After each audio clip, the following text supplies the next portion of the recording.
Good morning, everyone. I'm Dana Kozlov. As I mentioned, within the last hour, we heard from Trump administration officials about the United States and Israel's joint strikes on Iran that began over the weekend that also killed Iranian supreme leader.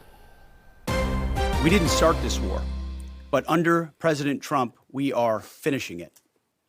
He reminded the world, as he has time and time again, being an American means something unbreakable. If you kill Americans, if you threaten Americans anywhere on earth, we will hunt you down without apology and without hesitation, and we will kill you.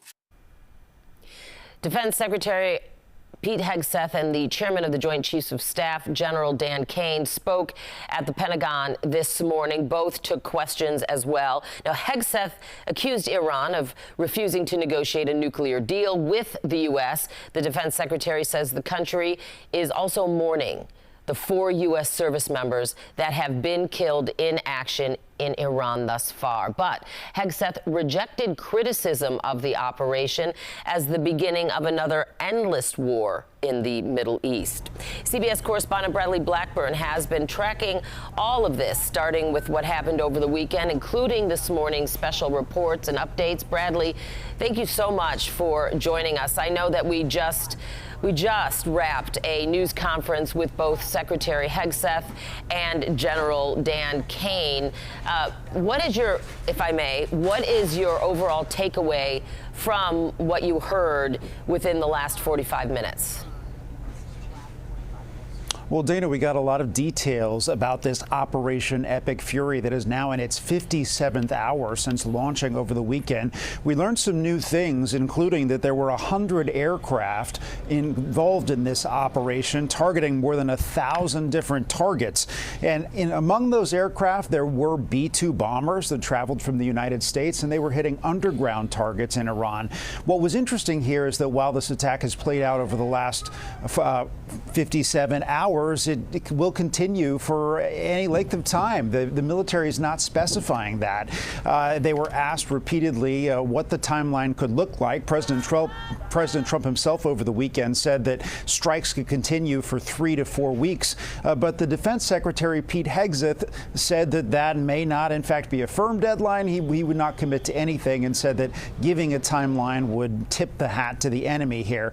Instead, he pointed to some clear objectives. What he says are the military's objectives here: to destroy Iranian missiles and missile production, to destroy the Iranian Navy, and to eliminate any possibility of Iran acquiring nuclear weapons. So those are the objectives for the U.S. military here.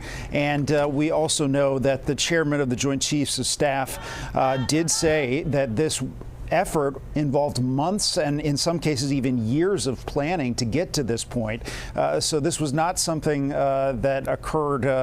It's been in the works for quite a long time, Dana, and it just came, it unrolled over the last 48 hours plus, but it took quite a long time of planning and developing to position those assets in the region and have what was necessary to carry out this attack. You know, one thing that stood out, and the president had stated this over the weekend to me, was the acknowledgement that, yes, we've lost 4 service members so far, and we will likely lose more because, as the Secretary of Defense said, quote, war is hell. What do you think the concerns are now here at home and across the world about retaliatory action outside of that region? Well, there are certainly concerns, and the defense secretary was asked about the possibility of sleeper cells in the U.S. or other threats that could emerge after this attack. He said that authorities are dealing with that. The law enforcement is prepared. We saw the attack, not necessarily related to this, but we saw what could be a potential terror attack in Austin over the weekend. So there are real concerns about what could happen domestically and internationally. And we also know that just politically, politically, the president's base is opposed to foreign wars in many cases, and certainly endless wars. And so you saw the defense secretary come out and try and get ahead of that and say that this is not what happened 20 years ago going into Iraq. He says that this is a more targeted mission, that this is not something that will drag on. So there's some sensitivity there to criticism of past U.S. actions. Bradley, thanks so much. I mean, we all remember mission accomplished on the, the aircraft carrier when George W. Bush declared an end to the situation in Iraq. And then, of course, many years went by before that was the case. So I know a lot of people right now wondering if, this will indeed be a prolonged military action. Thank you for joining me this morning, and we really appreciate you being here live, and I know you'll keep us updated.